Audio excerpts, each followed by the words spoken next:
If there was one thing my family loved more than ham on holidays, it was a good oil ceremonial toast.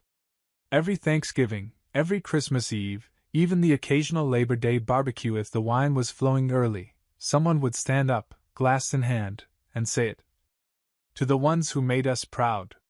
And like clockwork, the glasses would clink, everyone would smile, and my name would go unmentioned. No. Here's to Liam for working double shifts to pay off his student debt. No, to Liam, who's been holding down 2 jobs and still shows up with a pie. Not even a, "Hey Liam, thanks for driving Grandma to her eye surgery that one time." Nope. Just Daniel, my brother, and once, hilariously, even our cousin Caitlin, because she didn't cry when her yoga studio closed. Me? I was the emotional furniture. Present, useful in theory, but no one ever paused long enough to notice me, unless I forgot to bring rolls or showed up wearing a hoodie that wasn't Ralph Lauren. I grew up in a house where expectations came in 2 flavors. Gold-plated for Daniel, our firstborn lawyer-turned-venture capital golden boy. And budget plastic for me, the scrappy one, who always figured it out eventually. I used to think it was just me being dramatic. Like maybe I was imagining the way Dad's face lit up when Daniel mentioned a new client, or how Mom's eyes glazed over the minute I brought up my plumbing certification. But then one year, Daniel got a standing ovation for redecorating his office. I'd literally fixed our parents' broken water heater the month before, saved them $2,000, and I got a pat on the back and half a deviled egg shoved in my direction like I was the help. That night, I drove home, alone, of course, in my old Ford truck that coughed like a smoker every time it hit 3rd gear, thinking, maybe they'll never be proud of me. And maybe, just maybe, that was their loss. At 27, I stopped going to family holidays. No dramatic exit. No. "You don't appreciate me." Speech. I just stopped RSVPing. Blocked the family group chat. Let them toast in peace. Instead, I worked. Built my little plumbing business from scratch. Fixed sinks, installed boilers, unclogged nightmares. Started getting repeat clients. Then referrals. Then one day I found myself signing the lease to a 2-bedroom townhouse with actual hardwood floors and a dishwasher that didn't sound like it was grinding gravel. And for once, I didn't want to share it with them. But I did want to celebrate. So I planned something small, a non-holiday holiday. I called it Friendsgiving, but for the overlooked. And only invited people who'd seen me, really seen me, during the years no one else did. Co-workers. A barista who once covered my coffee when my card got declined. My friend Claire, who helped me set up my website. Joe and Malik from across the hall, who always said, "Hey boss man," when I came home late. We planned it like a real event. Potluck style. Spotify playlist. Matching mugs I ordered online with "Proud of Me" printed in bold Comic Sans. And just for fun, just because it felt right, I hung a sign on my door that read, "Private event. Invite only. No toasts for strangers." That was supposed to be it. Until my Aunt Sharon saw Joe's Instagram story. And suddenly, the ones who never invited me to their table started banging on mine. I didn't expect the night to feel warm. Not just temperature-wise, although Malik did crank the thermostat like we were aging cheese, but emotionally. Like the kind of warmth you only get when no one's judging your job title or silently counting how many years it's been since your last real accomplishment. We had 12 people crammed into a space meant for 6, but no one cared. Joe brought the wine. Malik brought a Bluetooth speaker and a playlist called "Cured My Seasonal Depression." Claire showed up late with pecan pie and 2 friends from her art collective who complimented my kitchen tile like it was a gallery piece. There wasn't a single forced smile, no. Let's not talk politics. Warnings, and not one person said the words networking opportunity. Just people who had shown up when I needed them, and now I gotta show up for them. We played a game where everyone had to give a toast, but the rule was, it couldn't be about anyone who had ever made you feel small. So we toasted to the roommates who left encouraging sticky notes on bathroom mirrors, the baristas who learned our names before our orders, the co-workers who covered our shifts during mental breakdowns disguised as bad colds. And then, out of nowhere, Jo looked straight at me and raised her glass. To Liam, she said, with zero irony. The man who unclogged my sink, fixed my radiator, made us all feel safe, and still managed to throw a better holiday than half the people who raised us. The whole room raised their glasses. To Liam. I blinked fast. Not because I was gonna cry, okay, maybe a little, but because I wasn't used to the spotlight without the burn. No backhanded compliments. No underhanded jabs. Just appreciation. It hit me then, hard, how every past holiday with my family had been a performance. I'd show up with my little grocery store pie, sit in the corner chair, get maybe 5 words in, and watch everyone else toast to accomplishments I'd never been allowed to have. But here, at my table, I wasn't the afterthought. I was the reason the table existed. After dessert, Claire's friend made a pumpkin cheesecake that deserved its own Netflix special. We moved to the living room floor. Sat cross-legged. Played a chaotic round of highs and lows, where people shared the best and worst parts of their year. My low? Having to snake a drain while the client's parrot yelled stupid at me every 10 seconds. My high? This. No one asked what I meant. They just nodded. And that silence, that understanding, was louder than any toast I'd never gotten. Jo snapped a group photo before the night ended. Everyone squished together, cheeks red from wine and laughter, holding up their proud of me mugs like trophies. She posted it the next day. Caption: Real ones only, yellow heart, #chosen family, #lambsgiving. No location tag. No names. Just the photo. I didn't even notice it had gone up until the next week, when Jo casually said, Your Aunt Sharon has a weird habit of lurking my stories, by the way. I blinked. Wait, she follows you? She used to follow my business page. I think she forgot to unfollow. She shrugged. I wouldn't worry. I didn't tag anything. But if she saw it? Jo smiled over her coffee. Well, then I hope she enjoyed the view. The first ping came while I was elbows deep in a busted garbage disposal on the south end of town. My phone buzzed in my back pocket, ignored it once, then again. On the third buzz, I finally wiped my hands on a rag and checked. One new message. From a number that had been deleted a long time ago. Hi, sweetheart. This is Mom. We saw your little celebration online. Hope you're doing okay. Red heart. That was it. No, how have you been? No, it looked lovely. Just that one passive-aggressive word tucked between saccharine sweetness. Little. I stood in that stranger's kitchen, holding a rusted sink pipe and laughing quietly to myself. Because of course they'd seen it. Jo's account wasn't exactly private, and Aunt Sharon had Instagram notifications set up like she was the NSA. And when one Carter sees, they all see. I didn't respond. Didn't even finish reading the emoji at the end. Instead, I dropped my phone on the counter and got back to work.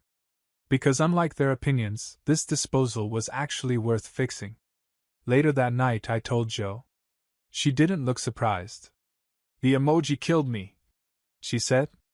Nothing says I'm totally not bitter like a forced heart. Malik snorted. Next comes the accidental FaceTime.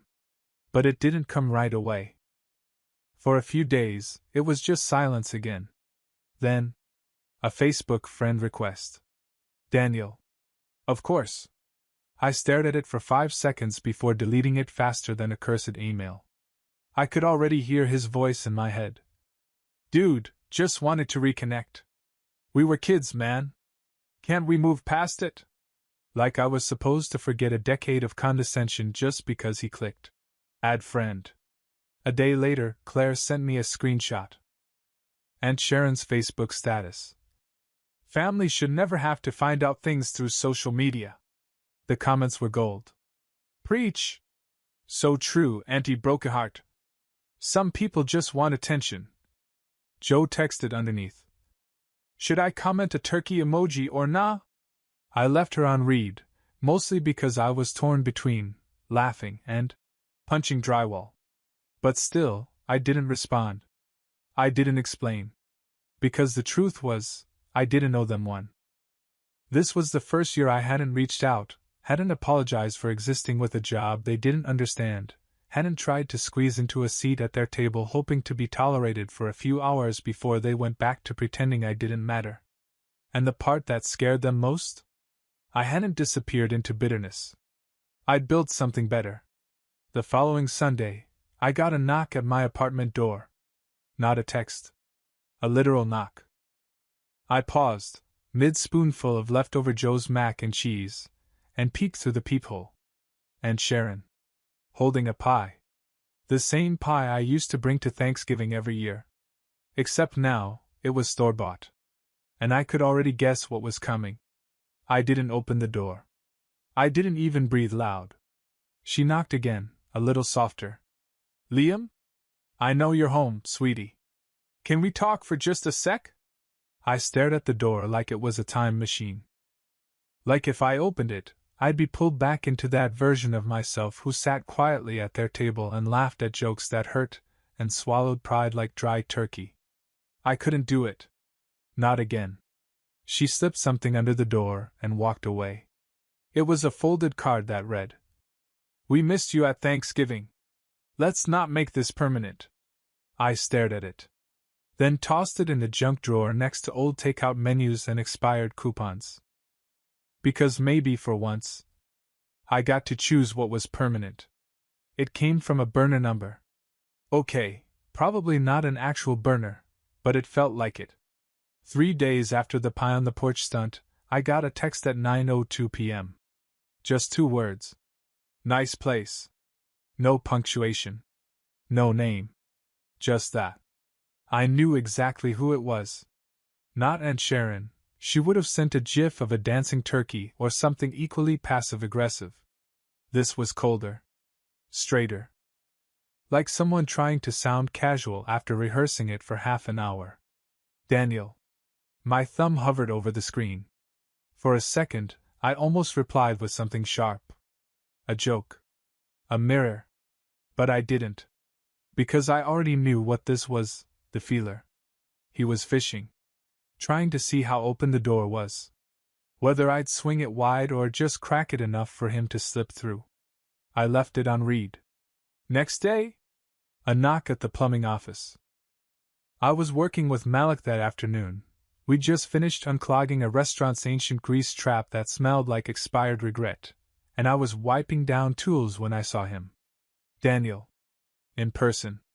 Wearing some too-tight polo shirt, aviator sunglasses, and that look, the one that always said, I'm about to make this about me. Liam, he said like we just bumped into each other at Whole Foods. Daniel, I replied, not even bothering to get up. Did you lose a bet? He smiled fake. That kind of PR grin he used when Dad made him network at church picnics. Can we talk? We're talking now. He shifted. Privately? I glanced at Malik. Nah, he's good. He's seen me scrub toilets. I think we're past secrets. Daniel didn't laugh. He took off his sunglasses like he was about to give me grave news. I just wanted to say, I get it. Okay? You've made your point. We ignored you. You felt excluded. It was wrong. But this whole thing, the party, the social media digs, the blocking, it's a little dramatic, don't you think? There it was. The Daniel default, dismiss the hurt, then reframe it as my overreaction. Dramatic? I repeated. He nodded. Come on. Family's messy. We screw up. But you're punishing all of us like we didn't grow up in the same house. Right. I said. Except growing up in the same house doesn't mean we had the same experience. Liam. You got applause for breathing. I got asked to take out the trash before dessert. Silence. Then he said the phrase he thought would fix it all. We were just kids. No, I said, wiping grease from my hands. We're adults now. You knew I was never invited to give a toast. You knew Mom and Dad never asked about my life unless it made them look good. And you? You let them. Every single time. He looked genuinely stunned for a second. Like the words actually pierced his perfect little image of how the world saw us. You think I didn't want things to be different? He said. I didn't choose to be the favorite. You sure wore it well. Malik made a quiet, yikes, sound behind me. I ignored it. Daniel sighed. Look, I'm not here to fight. I just wanted to say I see it now. Everything you've done. It's impressive. You've built something solid. We're proud of you. We. There it was again. The collective voice of the Carter family, trying to reabsorb me the moment I became useful. I don't need your pride, I said. His jaw twitched. Then what do you need? I looked him straight in the eye. Nothing. He blinked. Once. Twice. Seriously? Yeah, I said. Seriously. I've already got what I need. A life that isn't built on backhanded compliments and photo ops. People who see me, not the version of me that makes them feel less guilty. Daniel stepped back like I'd pushed him. Then he nodded, slowly. Well, guess you really have changed. No, I said. I just finally got the mic. He didn't say goodbye. Just turned, walked out, and disappeared behind tinted glass windows and Elise Mercedes. I didn't watch him leave. Because for once, I wasn't the one being left behind. It came in the form of an email. Subject line: Holiday celebration, Christmas tree sparkles. From Carter Family Group at Outlook.com. Because nothing says emotional sincerity like a shared Outlook address. The message was short, probably written by my mom, proofread by Sharon, and hit send by Dad. Dear Liam, we're having a small Christmas brunch this year. Would love for you to stop by, no pressure. Just family. P.S. Daniel's bringing the new girl. You'll like her. Love. All of us. All of us. Not signed individually. No mention of what time. No address. Just that ominous phrase, like a sitcom cast trying to write off their mistakes in a holiday special. I didn't respond. But I did forward the message to Jo with the subject line: Guess who wants to just family me now? She replied 2 minutes later. I'm making a sign for your door. It'll say, no ghost guests. Chosen family only. I didn't block the email. I didn't need to. They'd already written me out of so many things: graduation dinners, birthdays, actual conversations, that one more silent refusal didn't even register anymore. But something about that line, Daniel's bringing the new girl. You'll like her. Sat with me. As if my presence was just a convenient accessory. A backdrop for their curated version of family unity. I could picture it now. Daniel standing by the mimosa bar, charming and polished. Mom clinking glasses. Dad doing his I'm a funny guy shtick. And me? Just a footnote. The afterthought who fixed the broken sink but wasn't invited to sit at the table. Again. Except this year, I had my own table. And that table? Was getting a serious upgrade. It started with a text from Malik. Bro. You ever think about hosting a real holiday party? Like, the kind where we actually celebrate us. We'd been tossing the idea around ever since Liamsgiving blew up on Joe's socials. People loved the vibe, casual, no pressure, heavy on the comfort food and light on emotional landmines. So we picked a date, December 23rd. The idea? The uninvited feast. Invite only. For every friend who ever got left off a guest list, forgotten during gift exchange, or made to sit at the kids' table at 27. Claire designed the invites. Malik handled the playlist. I handled the food, with a menu sourced from everyone's comfort childhood dish they were never allowed to make at family holidays. And me? I rented out a small event space just outside town. The one where Daniel once had his engagement party. The one I wasn't invited to. Petty? Absolutely. Therapeutic? Also yes. I didn't post about the event. Didn't blast invites on socials. But somehow, by the 20th, I got another email. Subject: Let's not be strangers this Christmas. From Mom. Directly this time. Liam, I understand you're hosting some sort of event. Sharon mentioned seeing something online. I just want to say, I know things haven't been perfect. But we don't want to lose you. Maybe next year we can all celebrate together like old times? Love. Mom. There it was again. That subtle rewrite. Like the past had just been, not perfect, not decades of silence, dismissal, and being served the emotional leftovers of their love for Daniel. And this mention of, like old times. Which old times, exactly? The ones where they forgot my birthday. Or when Dad said, "You'll always be more of a worker than a thinker." I closed the email. Didn't respond. But I did open a Word doc. Typed up something simple. Something honest. Printed it out on cardstock. Folded it in thirds. Slipped it into an envelope with my name written in block letters. On the night of the uninvited feast, I taped that envelope to the front door of the venue. Just in case they showed up. Inside it said, "To the ones who toasted without me. I made my own table. And it's full." There's a very specific kind of joy that comes from hosting something without obligation. Not to impress. Not to make peace. Just because it feels right. The venue was perfect. Exposed brick, soft lighting, big windows that made everything feel warm even in winter.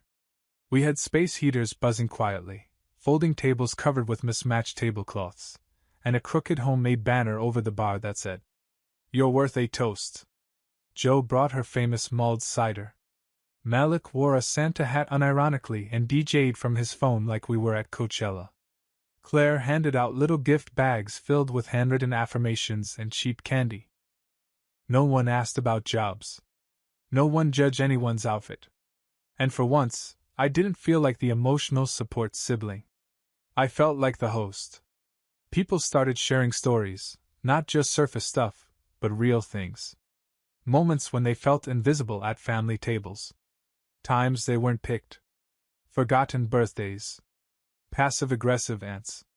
Micromanaging dads. And as they talked, I realized something that kind of broke my heart. I wasn't the only one. Far from it. The whole room was full of people who had once been almost invited. Almost appreciated. Almost enough. And now? We were all exactly where we were supposed to be. I was pouring cider when Claire tapped me on the shoulder. "Hey," she said quietly. "There's someone at the door." My heart dropped for half a second.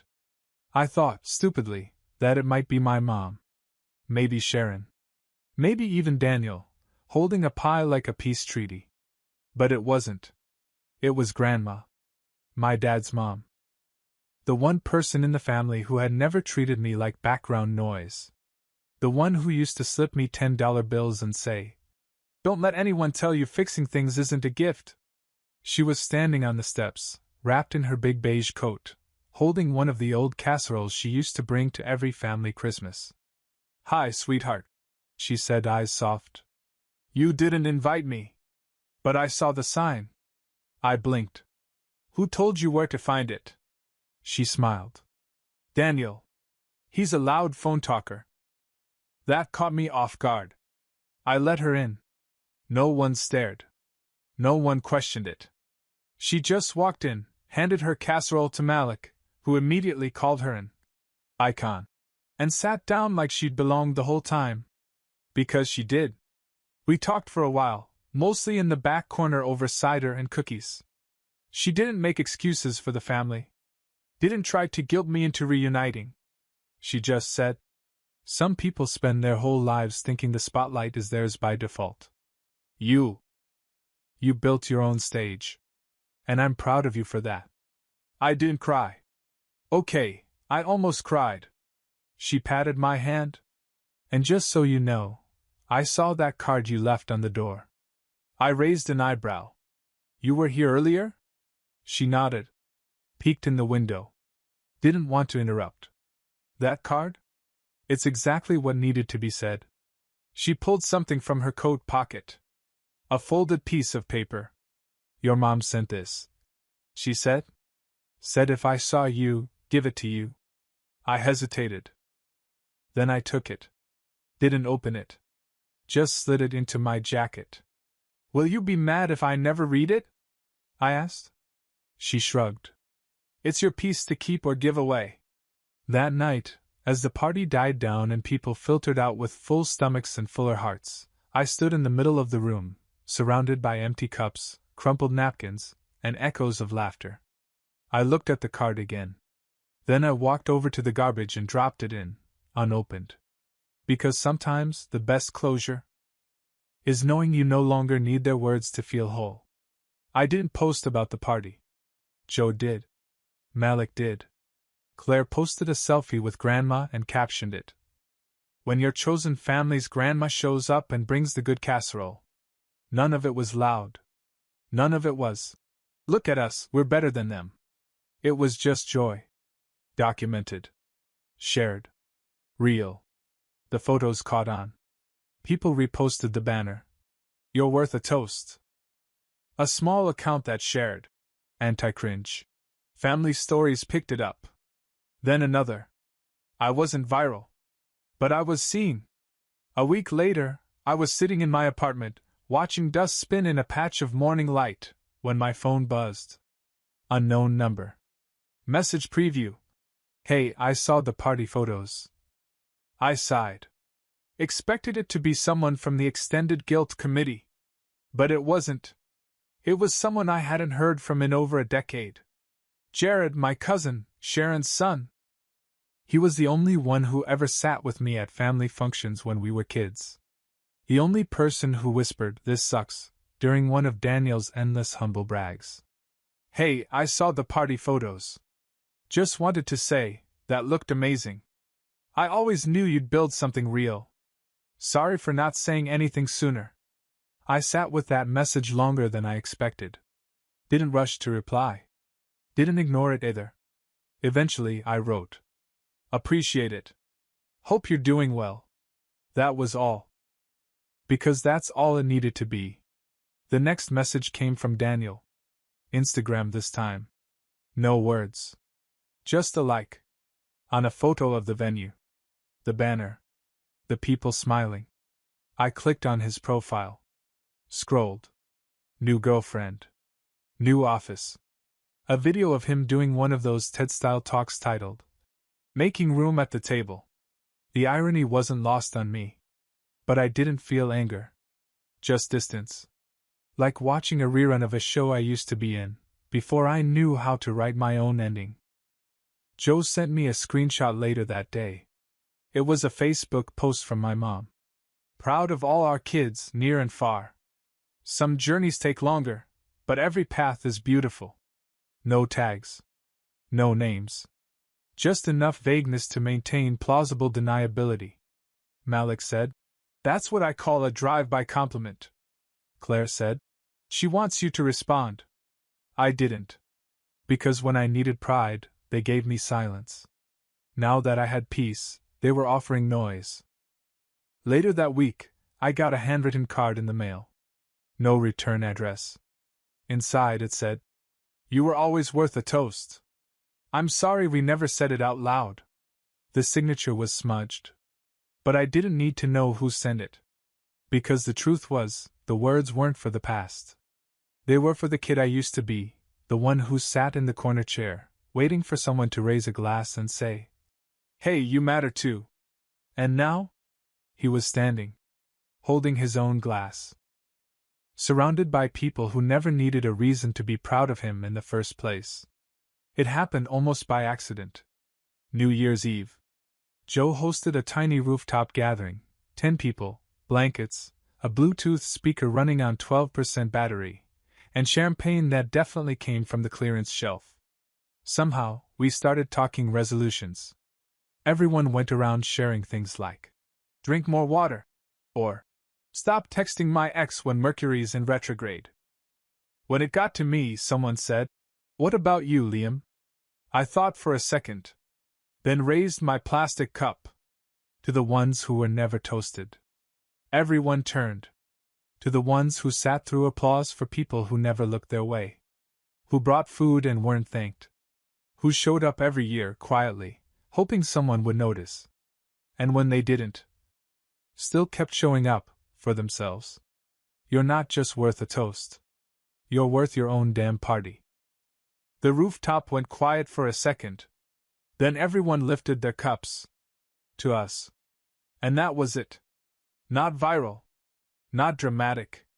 But real. In the weeks that followed, things got quiet again. The family emails slowed to a trickle. Daniel stopped liking posts. No more letters. No more guilt. Just silence. The kind I used to be terrified of.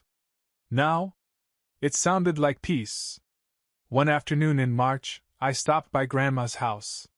She had a box of old photos for me, stuff from before things got weird. Before the toasts and the keeping score. As we sorted through them, she handed me one I'd never seen. It was me, maybe 10 years old, standing in front of a folding table at some Carter holiday event, holding a plastic cup. I wasn't smiling. Wasn't sad either. Just waiting. Funny, I said. I don't remember this. Grandma looked at it for a moment, then back at me. You were always waiting for your turn to be celebrated. I nodded. But not anymore. I framed that photo.